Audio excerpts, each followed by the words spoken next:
thermal fluid sciences experts. This is Pro Ready Engineer. Well, hello again. This is Bassam Abdelnabi from Pro Ready Engineer.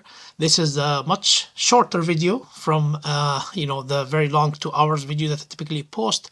So if you like it, make sure to like and subscribe, and just consider watching the full video. Thank you and take care. Let's stop it a notch. And now we're going to go to advanced analysis, even a little bit more advanced.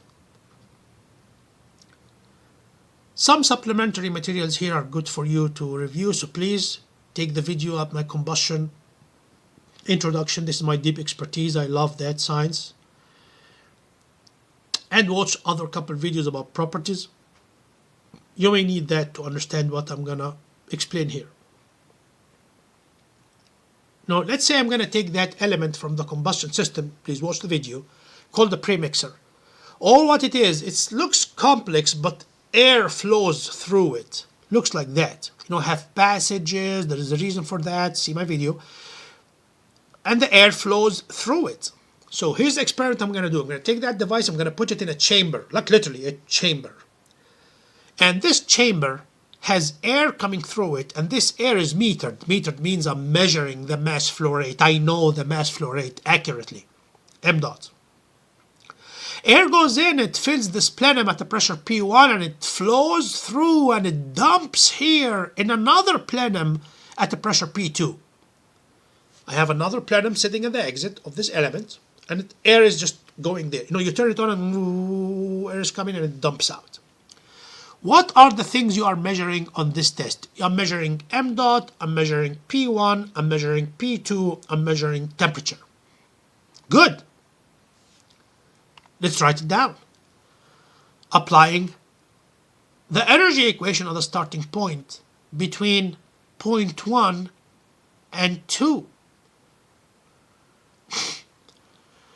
P1 over rho plus V1 squared over 2 equals to P2 over rho plus V2 squared over 2.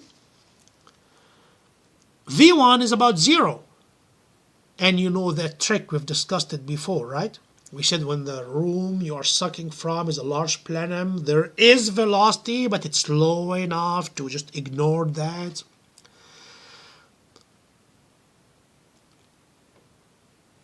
So I can take this out. And this means that V2 has a formula now that looks like this. This is the formula of V2. And the density I'm using in this case is I'm using density 2. If the density is not changing, like rho 1 is equals to rho 2, like you're running water, okay, just use rho. Don't worry about 2 or 1. If it is air, which is compressible, what's going to happen is truly the rho 1 is not the same as rho 2. Station 2 is very tricky in this experiment, so bear with me. Station 2 is roughly here somewhere. It's not here. It's not here. This is not station 2. Station 2 is here somewhere.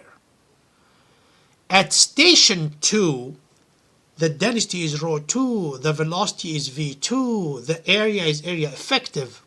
We call it area effective. We don't say area 2. That's the whole point, but bear with me. We call it area effective. The flow has already expanded. You say, what do you mean expanded? Well, there was a large pressure here, and this pressure pushed the flow, and it dropped to P2. This is called expanded. The pressure dropped to P2. Well, that difference between the pressure here and here, what you are measuring is, we are ignoring that for a second. We are saying that this pressure is similar for a second. And in a second, you know why it doesn't really matter for this particular method and what we are trying to do. Doesn't matter, but I want you to know that you use rho 2 after it has expanded to station 2 if the density is important for you. If density is important for you, use the rho as rho at station 2 where you've built velocity and the density has dropped. Compressibility effects are important here. You take quite a bit of pressure difference. That the rho is equals to P over RT, you'll start to see a difference in rho that you cannot ignore. Good. We've killed this. V equals to square root 2 delta P over rho. If you are a good engineer, you know what that is. I have worked with professional engineers.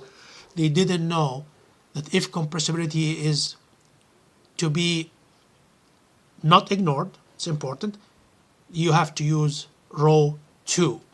I kid you not. And it makes a difference in the accuracy of this calculation. Now, we have an equation for V2. You know, this V2 is the hypothetical velocity here somewhere, this hypothetical velocity here somewhere, right? So m dot is rho AV, rho VA. What is area effective? That's the whole reason we are doing this analysis, is this area effective, is the whole reason we are doing this analysis. This area effective constant. Well, let's continue for a second. Just say rho VA. Plug everything in and get a formula for area effective. Now, think with me again, one more time. Look at this formula. Aren't we measuring m dot on this test? Yes, I'm measuring m dot. Good. Are you measuring P1? Yes. Are you measuring P2? Yes. Can you calculate the rho? Yes, P2 over RT. Okay, good, you have that. You have rho 2. Yes, you have everything. Now you get an area effective. You were able to take a very complex element. These elements can look very, very complex. And say, you know, this is 1 inch squared, for example, 2 inch squared, 3 inch squared, 1.5 inch squared, a number, area. Why is this important? Why is this something that we like? What are we trying to do? Think with me now. You were able to say, this element have this area.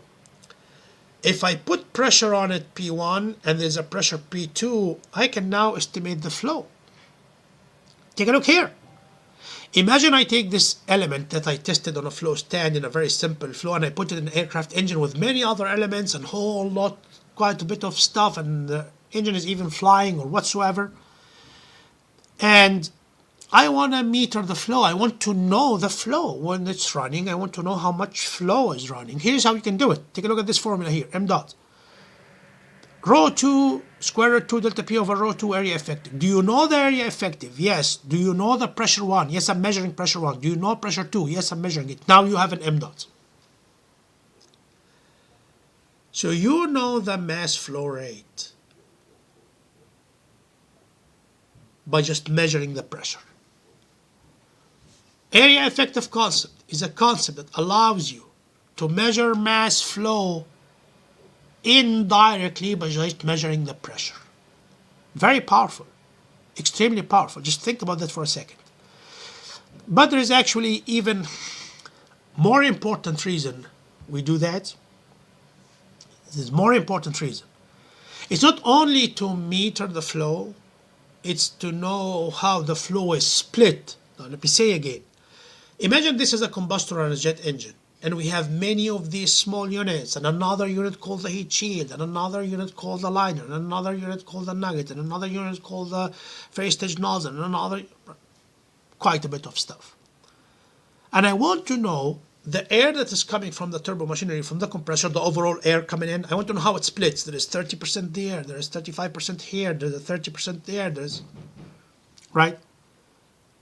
How do you know that?